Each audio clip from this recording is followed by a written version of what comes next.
अध्यायों में जीव तत्व का वर्णन, 5वें अध्याय में अजीव तत्व का वर्णन, 6ठे और 7वें अध्याय में आश्रव तत्व का वर्णन, 8वें में बंध तत्व का वर्णन और अब 9वें अध्याय में संवर और निर्जरा इन दोनों तत्वों का वर्णन है और 10वें अध्याय में मोक्ष तत्व का वर्णन है। आज 9वें अध्याय में अपन देखते हैं कि संवर और निर्जरा का अर्थ क्या है और संवर और निर्जरा कैसे हम प्राप्त करें। 7 तत्वों में जीव तत्व उपादेय है, अजीव तत्व ज्ञेय है, संवर और आश्रव और बंध हेय है, संवर और निर्जरा उपादेय है, मोक्ष भी उपादेय है। इस तरह ये 7 तत्व हैं और संसार में सारभूत यही हैं। दुनिया भर की चीजें जान लेने के बाद भी अगर 7 तत्व और उसमें से अपने आत्म तत्व को नहीं जाना तो सारा जानना व्यर्थ है, संसार का ही कारण है।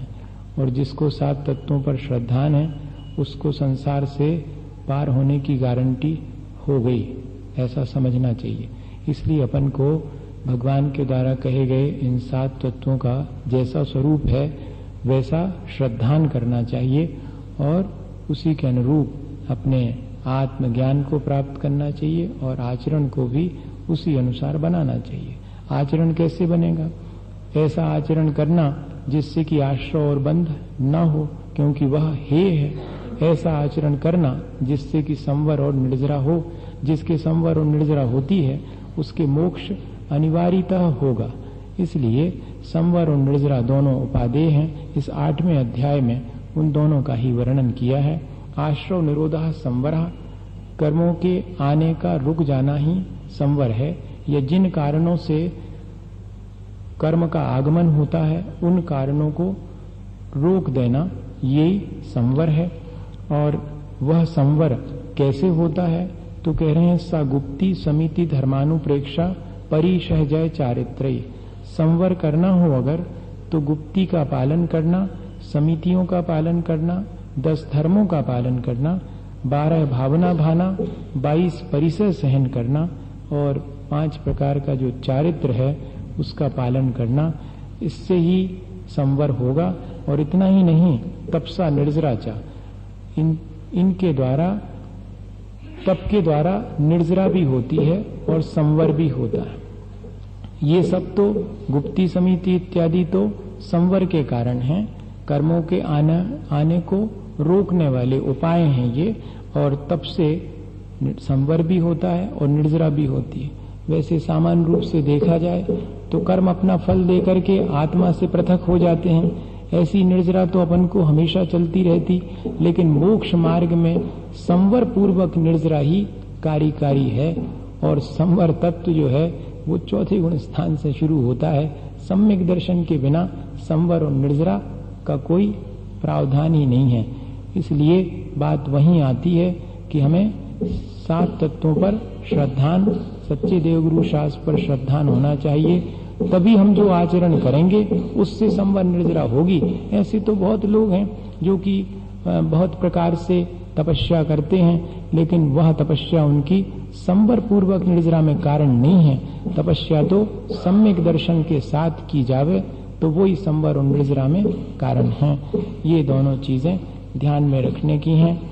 गुप्ती किसे कहते, समिति किसे कहते, आचार्य महाराज स्वयं एक एक सूत्र में उनके लिए बता रहे हैं। सम्यक योग निग्रहो गुप्ती, योग किसे कहते, मन वचन काय के परस्पंदन को योग कहते हैं। तो समीचीन प्रकार से, भली प्रकार से, अर्थात सम्यक दर्शन पूर्वक। वैसे भी बहुत लोग हैं जो वर्षों वर्षों मौन धारण कर लेते हैं, बोलते नहीं हैं। बहुत सारे लोग हैं जो कि अपने आप को जमीन के अंदर दबा लेते हैं और शरीर स्थिर बना रहता उनका।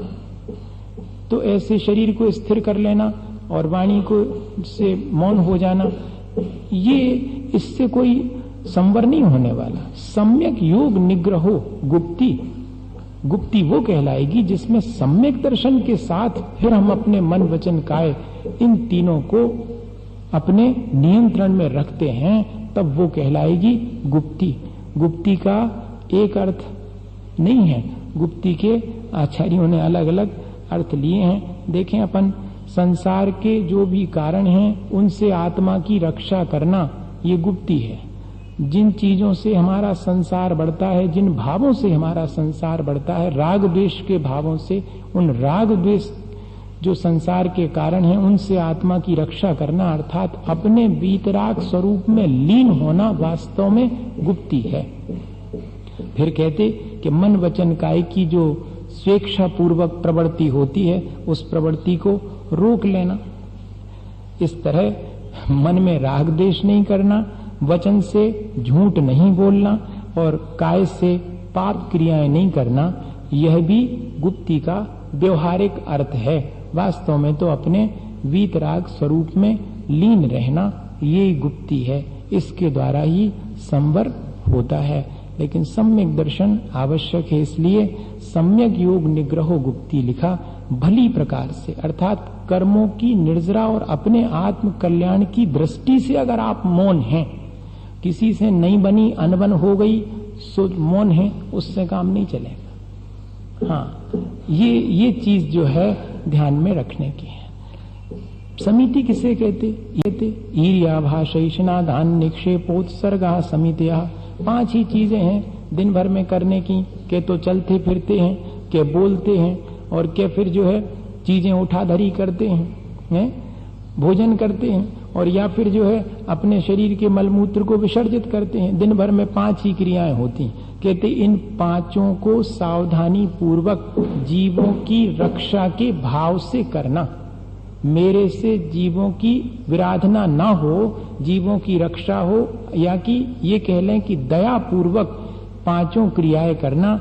चलना तब भी दूसरे को पीड़ा ना पहुंचे ऐसे चलना, बोलना दूसरे का घात ना हो ऐसे बोलना, यही भाषा समिति है।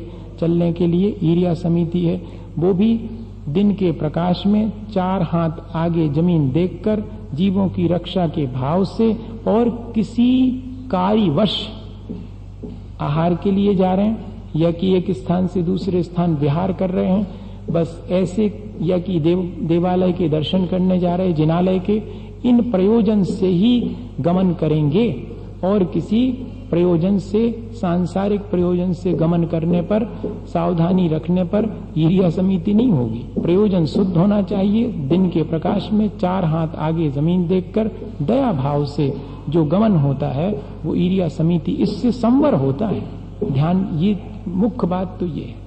कर्मों का आना रुकता है, कर्म अत्यंत अल्प आते हैं, आते नहीं हैं। अशुभ कर्म तो, शुभ कर्म जो है आते हैं तो उनका स्थिति अनुभाग शुभ कर्म का अच्छा पड़ता, अशुभ का तो नेग्लिजिबल हो जाता। बोलते समय भी सत्य धर्म का पालन करें या कि हितमित और प्रिय बोलें, यही भाषा समिति है।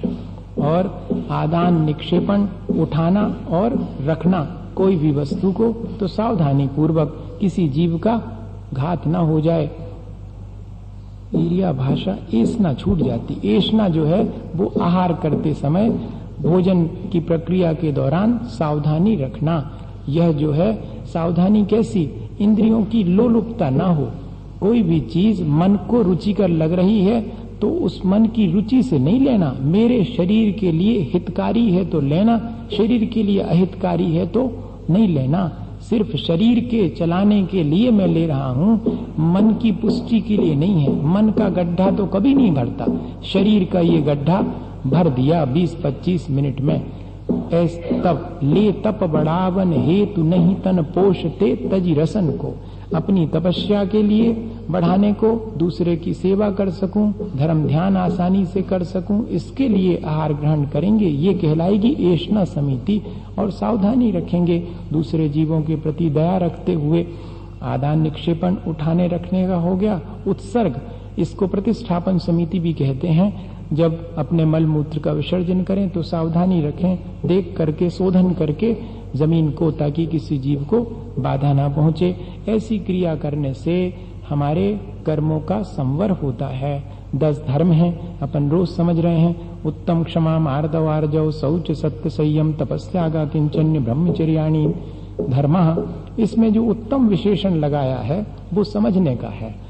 वैसे तो बहुत लोग क्षमा भाव धारण करते, कहते उससे क्या होता, सम्यक दर्शन पूर्वक और भावी किसी भी आकांक्षा के बिना और वर्तमान में यश ख्याति की आकांक्षा के बिना जो क्षमा भाव धारण किया जाता है वो उत्तम क्षमा है, वो उत्तम मार्दव है। उत्तम विशेषण सम्यक दर्शन के साथ भावी भोगों की आकांक्षा से रहित होकर वर्तमान में यश ख्याति और पूजा की अपेक्षा न रखते हुए जो क्षमा भाव धारण किया जाता वो उत्तम क्षमा है। जो कोमलता का भाव है वो उत्तम मार्दव है, जो ऋजुता सरलता का भाव है वो उत्तम आर्जव है, और जो निर्लोप प्रवृत्ति है वो उत्तम शौच है, और जो सत्य धर्म का पालन है, सत्य बोलना और सत्य रहना, भीतर से भी मन में भी सच्चाई रहे और वचन में भी सच्चाई रहे। संयम जो है सब समझते हैं, आत्म नियंत्रण का नाम संयम है। और तप कर्म क्षयार्थम तप्यते तपा, अनशन अवमोदर आदि जो तप हैं वे त्याग, समस्त प्रकार के अंतरंग और बहिरंग परिग्रह का त्याग कर देना तो त्याग धर्म है। आकिंचन मेरा यहाँ कुछ नहीं है, ऐसे तेरे मेरे के भाव से या मैं और मेरेपन के भाव से मुक्त होने का नाम आकिंचन है। और अपने आत्मा में रमण करना, ब्रह्म का अर्थ आत्मा है, अपने आत्मा में लीन रहना, पांचों इंद्रियों के विषयों में प्रवृत्ति नहीं करना, पांचों इंद्रियों के विषयों की लोलुपता नहीं होना, ये ब्रह्मचर्य है। सामान्य रूप से सबका ध्यान अकेला ब्रह्मचर्य के अर्थ में ऐसे ही जाता कि स्पर्श इंद्री की अपेक्षा से ब्रह्मचर्य, लेकिन पांचों इंद्री, जिस व्यक्ति को रसना इंद्री की लोलुपता है उसका ब्रह्मचर्य नहीं पल सकता, ये ध्यान रखना। पांचों इंद्रियां, जिसको बढ़िया बढ़िया संगीत सुनने की आकांक्षा है, समझना उसका ब्रह्मचर्य नहीं है, इस तरफ ध्यान नहीं जाता। पांचों इंद्रियों के विषयों का पोषण अगर होता है तो वो अब्रह्म है। परिभाषा तो ब्रह्मचर्य की इस तरह की है। ये ब्रह्मचर्य भी एक 10 धर्म में से धर्म है। इस तरह ये 10 धर्म हैं जिससे कि हमारे कर्मों का आगमन रुकता है और साथ में निर्जरा भी होती है। फिर कह रहे हैं 12 भावनाओं का चिंतन करना। 12 भावनाओं का चिंतन अगर कोई मुनि महाराज अपने निर्दोष व्रतों का पालन करके 12 भावनाओं का चिंतन करें तो लोकांतिक देव भी हो सकते हैं, इस वर्तमान समय में भी, पंचम काल में भी, और वहां से आकर एक भाव के बाद वे मोक्ष जा सकते हैं। ये 12 भावनाएं इतनी महत्वपूर्ण हैं। अनित्याशरण संसारैकत्वानित्वा शुच्याश्रव संवर निर्जरालोक बोधि दुर्लभ धर्म स्वाख्या तत्वानुचिंतन मनुप्रेक्षा। संसार की नश्वरता का विचार करना और उसके साथ साथ मेरी आत्मा तो शाश्वत है, ऐसा विचार करना, ये अनित्य अनुप्रेक्षा है। संसार में कोई शरण नहीं है सिवाय धर्म के छोड़ करके, ऐसा निरंतर विचार करना अशरण अनुप्रेक्षा है। संसार तो हमारी अज्ञानता का नाम है।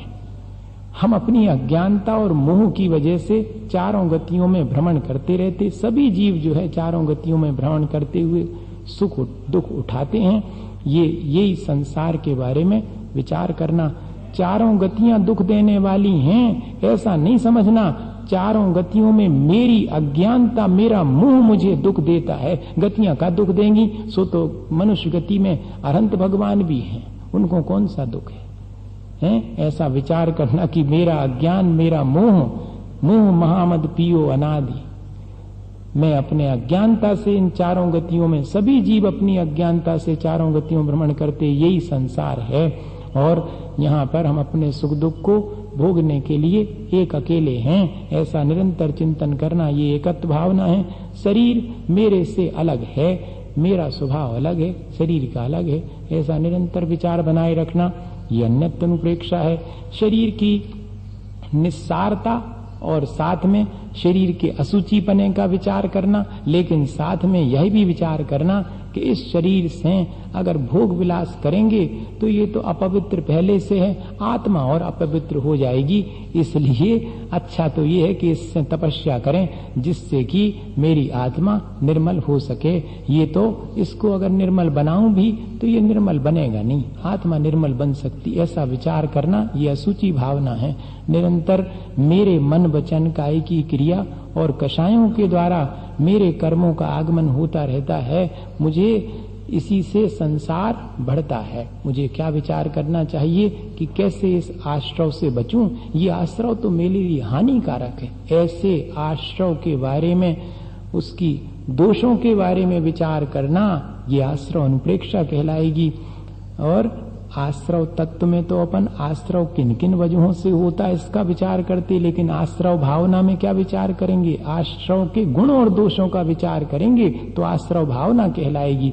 और संवर के गुण दोषों का तो उसमें तो दोष है ही नहीं, संवर तो हमेशा गुणकारी ही है, ऐसा विचार करना ये संवर अनुप्रेक्षा कहलाएगी। और कर्मों का निरंतर मैं अगर अपने आत्मा से पृथक करने का उपाय करूं तो मेरे धीरे धीरे करके और मुक्ति हो जाएगी। वैसे तो कर्मों की निर्जरा, जो सविपाक निर्जरा है, वो तो निरंतर होती रहती, उससे मेरा काम नहीं बनने वाला। मैं तो सम्यक दर्शन पूर्वक व्रत नियम का पालन करूं तो अविपाक निर्जरा होगी। दो प्रकार की निर्जरा होती, तपस्या के द्वारा जो निर्जरा होती वो अविपाक निर्जरा कहलाती, वो कर्म अपना फल दे करके झड़ जाते, वो सविपाक निर्जरा कहलाती है। तो उसमें से अविपाक निर्जरा मेरे लिए कार्यकारी है। सविपाक निर्जरा से मेरा काम नहीं चलेगा, ऐसा विचार करते रहना हमेशा, ये निर्जरा भावना है। और तीनों लोगों को किसी ने बनाया नहीं, ना कोई धारण करता है, न कोई इसको बिगाड़ सकता है। ये तो 6 द्रव्यों से मिलके बना हुआ है। मैं व्यर्थ में, मैंने परिवार बनाया, मैंने मकान बनाया, मैंने दुकान बनाई, मैं दुनिया भर का कर्ता बना फिरता हूँ। ऐसे कर्ता भोक्ता और स्वामी पने से रहित हो करके इनसे बचने के लिए, और तीनों लोगों की जो संस्थान है उसकी आकृति है, उसमें जो 6 द्रव्य हैं उनका क्या स्वरूप है, गुण पर्याय का स्वरूप क्या है, इस सब का विचार करना, ये सब लोकानुप्रेक्षा कहलाएगी। और संसार में सब चीजें बड़ी दुर्लभता से प्राप्त होती, जितने संयोग हैं वे सब दुर्लभता से प्राप्त होते हैं। 1 इंद्री से 2 इंद्री की दुर्लभता है, 2 से 3 और 4 की दुर्लभता है, ये सब दुर्लभताएं हैं। लेकिन ये दुर्लभताएं भी मेरे लिए सुलभ हो गई कई बार। ये सब दुर्लभताएं जो संसार में मानी जाती वे सब सुलभ हो गई। अगर मुझे अभी तक कोई चीज दुर्लभ है तो वो सिर्फ केवल ज्ञान है। बोधि मेरे लिए अभी तक दुर्लभ है, मुझे उस बोधि की प्राप्ति करनी चाहिए, ऐसा निरंतर विचार करना, ये बोधि दुर्लभ भावना कहलाएगी। और 22 परिशः मार्गाच्चवन निर्जरार्थम परिशोडव्याः परिशः, मोक्ष मार्ग से विचलित नहीं होने के लिए और कर्मों का क्षय करने के लिए जो सहन किया जाए वो सब परिशय जय कहलाता है। परिशय का अर्थ है सहन करना। भूख प्यास इत्यादि की बाधा को परिशय कहते हैं, और उस भूख प्यास इत्यादि की बाधा को समता पूर्वक सहन करना। दुनिया कर लेती शांति पूर्वक, शांति पूर्वक सहन करना नहीं, समता पूर्वक सहन करना। ये दोनों में बहुत फर्क है। परिशय विजय तब कहलाएगी जब आपने समता रखी है, राग देश नहीं किया। भूख लगने पर दुनिया सहन कर लेती कि अब सहन कर लो, रात निकल जैसो फिर भोजन कर ले, अब अपन ने भोजन को त्याग करो है, सहन करो, जैसे बने उसे करो, सो जाओ, टेलीविजन देख लो, जैसे हो वैसो काटो, रात काटो कैसो भी। ये परिशय विजय नहीं कहलाएगा। समता रखो, राग देश ना होने पावे, तब कहलाएगा कि आपने शुदा परिशय विजय कर लिया है। ये मुनि जनों के लिए विशेष रूप से होता है। 22 परिशय हैं जिससे कि मोक्ष मार्ग से हम विचलित ना हो और हमारे कर्मों की निर्जरा हो। उसके लिए जो सहन किया जाता है वो परिशय है। इनके नाम भी दिए हुए हैं। शुद्ध पिपाशा शीतोष्ण दंश मशक नाज्ञा रति स्त्री चर्या निषद्या सय्या क्रोश याचना लाभ रोग तृण स्पर्श मल सत्कार पुरस्कार प्रज्ञा ज्ञानादर्शनानी। तीव्र भूख की वेदना को सहन करना क्षुधा परिशय कहलाएगा। तीव्र प्यास की वेदना को समता पूर्वक सहन करना पिपाशा परिशय कहलाएगा।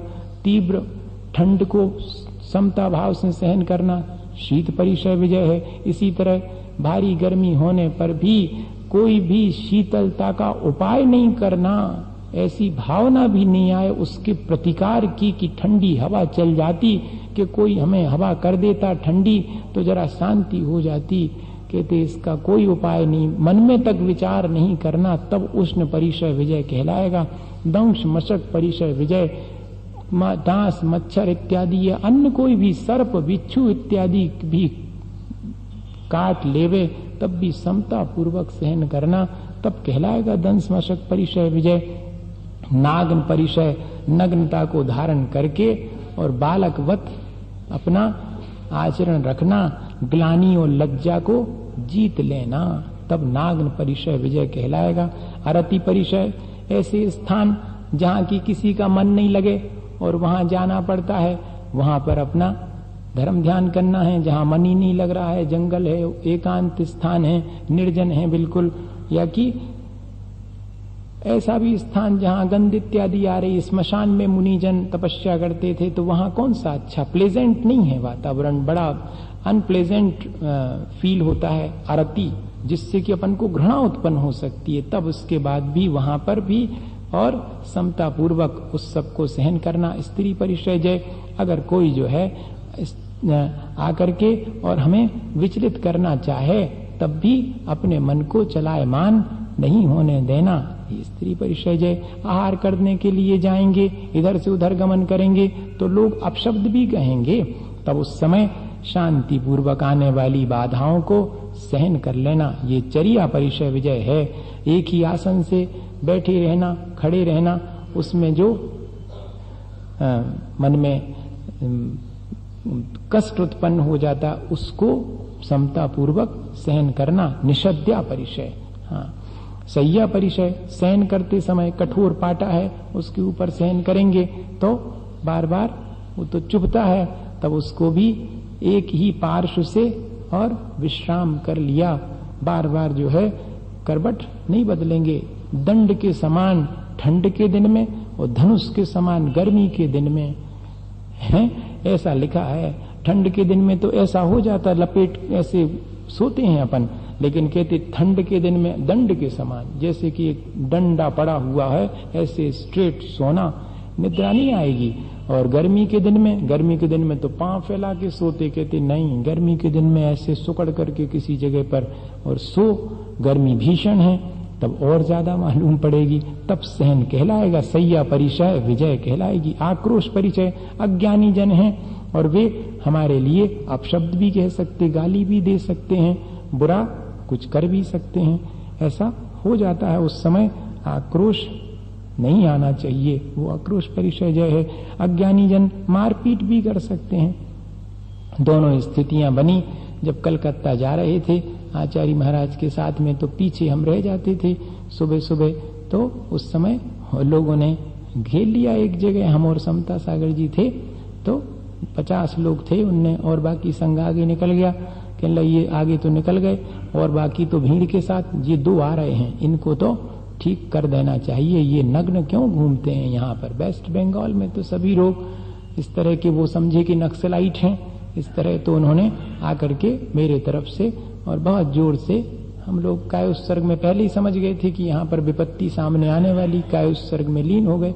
उसने एक तो यहाँ पर जोर से मारा, घूसा, लेकिन अगले में उसको पता नहीं क्या लगा, वो ऐसे चुपचाप खड़ा रहा। फिर तब तक जो है लोग आ गए कि क्या कर रहे हैं आप। फिर उसको तक दुख हुआ, उसने क्षमा मांगी आचार्य श्री के पास आकर के। अगर उस समय अपन समता भाव नहीं रखते और कुछ प्रतिकार करते, उसको जवाब देते, तो उपद्रव ज्यादा होता। ये आक्रोश और बध परिचय दोनों ही जीतना, मारपीट किए जाने पर भी। और याचना परिचय, अशक्त हो जाने पर, अब भिक्षा के लिए नहीं मिल रही है, तब भी शांत भाव रखना। अशक्त हो गए, उठ नहीं पा रहे हैं, भिक्षा के लिए जा नहीं पा रहे, तो कोई याचना नहीं कि हमें ले आओ, हमें ऐसा कर दो, नहीं। अलाप परिचय, भिक्षा के लिए गए और चक्कर लगा करके आ गए, वृत्ति परिसंख्यान लिया था, कठिन नहीं मिला, चुपचाप आकर के बैठ गए, ये अलाप परिचय विजय है। रोग परिचय, दीक्षा ली, उसके बाद से निरंतर कोई ना कोई रोग शरीर में बना हुआ है, तो ठीक है, समता पूर्वक सहन करो, यही रोग परिचय विजय। कर्मों का संवर भी और निर्जरा दोनों ही इससे होती हैं।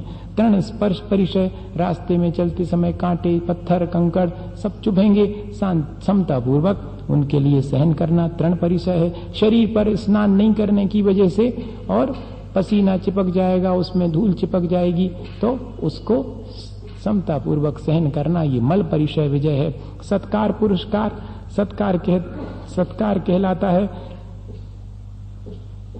आमंत्रण इत्यादि, और पुरस्कार मतलब अग्रे अग्रे।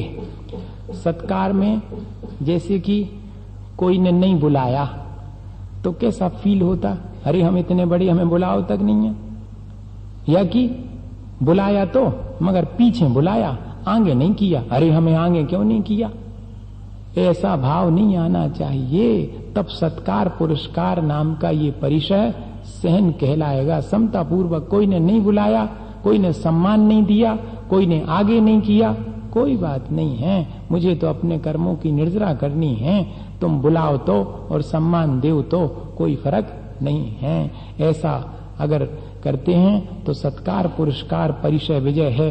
प्रज्ञा परिचय विजय, बहुत तपस्या करने के बाद भी मुझे अवधि ज्ञान इत्यादि प्राप्त नहीं, प्रज्ञा परिचय बहुत ज्ञान का अतिशय प्रकट हो जाने पर अहंकार नहीं करना, विनय बने रहना, तब कहलाएगी प्रज्ञा परिचय। ज्ञान को सहन करना आचार्य श्री कहते कि सबसे कठिन है, अज्ञान को सहन करना तो आसान है, ज्ञान हो जावे और अहंकार ने आवे तो बहुत दुर्लभ है। किसी को अवधि ज्ञान, अबे तो कछु ज्ञान नहीं है, जो सब छह उपसम ज्ञान है भैया, अवधि ज्ञान मन पर्या ज्ञान, अवधि ज्ञानी को थोड़ा बहुत हो सकता, मन पर्या ज्ञानी को तो अहंकार होगा नहीं, मन पर्या ज्ञानी की तो अत्यंत विशुद्धि होती है, छह उपसम ज्ञानी को अहंकार होने की संभावना ज्यादा होती है। तो कहती कि भाई ज्ञान बहुत हो जाने पर भी अहंकार नहीं करना, विनय बनी रहना। अज्ञान हो सकता बहुत तपस्या करने के बाद भी ज्ञान का छह उपसम न होवे तो दुखी नहीं होना कि अरे मैंने तो सोचा था, सुना था कि तपस्या करने से बहुत ज्ञान होता, मेरे तो कुछ भी विशेष ज्ञान ही नहीं हुआ, कैसी तपस्या है ये, ऐसा भाव नहीं लाना। अपने अज्ञान को सहन करना। अदर्शन परिचय, बहुत तप करने पर भी कोई चमत्कार और रिद्धि सिद्धि प्राप्त नहीं होने पर मन ही मन मोक्ष मार्ग के प्रति अवज्ञा का भाव नहीं आना, ये अदर्शन परिचय है। श्रद्धा गड़बड़ानी नहीं चाहिए कि अरे सुनते तो थे कि इसमें तो अच्छी रिद्धि सिद्धि प्राप्त होती हैं, तपस्या में हमने तो बहुत तपस्या करी, कुछ भी नहीं हुआ। देवता लोग कहते कि आते हैं प्रणाम करते हैं, कुछ भी नहीं दिखता, कोई नहीं आ रहा, देवता आदमी तक तो नहीं आ रहा है, मैं इतनी तपस्या करता हूं, अब ले यही एक तकलीफ। कहती ये अदर्शन परिचय विजय है, शांति पूर्वक उसको समता पूर्वक सहन करना। शुद्ध पिपाश ये होगी। सूक्ष्म सांप्राय शतमस्त वीतराग योग चतुर्दश। सूक्ष्म सांप्राय किसे कहते? 10वें गुण स्थान में अकेला लोभ रह जाता, सूक्ष्म लोभ, बाकी कषाय सब या तो उपशम हो जाता या कि क्षय हो जाता। अकेला 10वें गुण स्थान में सूक्ष्म लोभ बचता है। संप्राय के मायने है कषाय। अब वो कषाय सूक्ष्म रूप से बची है लोभ के रूप में, इसलिए उस गुण स्थान को कहते सूक्ष्म सांप्राय। और वीतराग छदमस्त, वीतराग छदमस्त जो है वो कहलाएगा 12वां गुण स्थान है। इन दोनों स्थितियों में हमने सही बोला कि नहीं भैया? ठीक बोला, दोनों ही ठीक है। 14 परिचय होते हैं इन गुण स्थानों में। मोहनी का उदय नहीं रहता, इसलिए जो है मोहनी के निमित्त से होने वाले 8 परिचय संभव नहीं है। कौन कौन से होंगे तो लिखे हैं इसमें कि क्षुधा, पिपाशा, शीत, उष्ण, दंश, मशक, चर्या, सैया, बध, अलाप, रोग, तृण, स्पर्श, मल, प्रज्ञा और अज्ञान। ये 14 परिचय होंगे, बाकी नहीं होंगे 8 परिचय।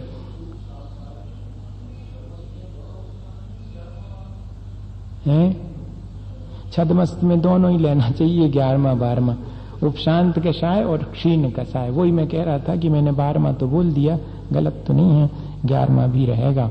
वीतराग छदमस्त, उपशांत कषाय वीतराग छदमस्त और क्षीण कषाय वीतराग छदमस्त, ये दोनों 11वें 12वें गुण स्थान के नाम हैं।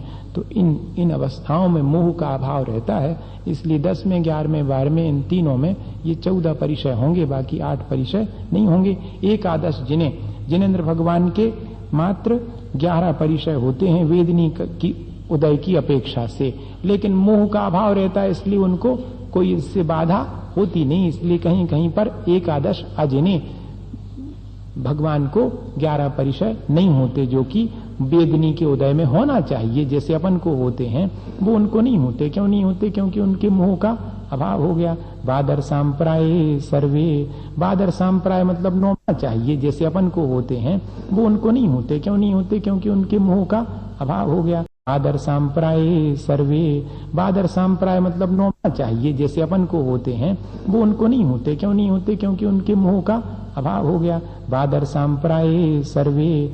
बादर सांप्राय मतलब 9वें गुण स्थान तक तो सभी परिचय होते, 22 के 22।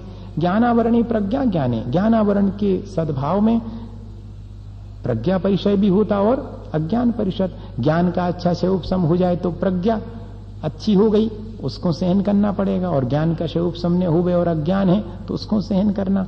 ये दोनों ज्ञानावरण से रिलेटेड हैं। और दर्शन मोहांतरायो रदर्शना लाभो। दर्शन मोहनी और अंतराय के सद्भाव में क्रम से अदर्शन परिचय और अलाप परिचय। अंतराय का उदय है इसलिए अलाप हुआ, और दर्शन मोहनी का उदय आ जावे तो सच्चे मोक्ष मार्ग पर चलते हुए उसके प्रति अश्रद्धान आ जाता कि देखो हम इतना सब कुछ करते फिर भी हमारा कुछ भी नहीं होता हमारा। तो ऐसा भाव नहीं आना, आ जाता है अगर तो दर्शन मोहनी आ जाएगी। उससे संबंधित हैं ये दोनों परिचय। चारित्र मोहे नाग्न्यारति स्त्री निषद्याक्रोश याचना सत्कार पुरस्कारा। चारित्र मोहनी के सद्भाव में नग्नता, अरति, स्त्री, निषद्या, आक्रोश, याचना और सत्कार पुरस्कार ये परिचय होते हैं। ये सब कषाय के वशीभूत होकर के ये चीजें होती हैं, इसलिए सब चारित्र मोहनी के कोटे में डाल दी। वेदनीय शेषा, बाकी जो परिचय बचे वे सब वेदनीय कर्म के सद्भाव में होते हैं। एकादयो भाज्या युगपद एकस्मिन् नैकोन विंशते।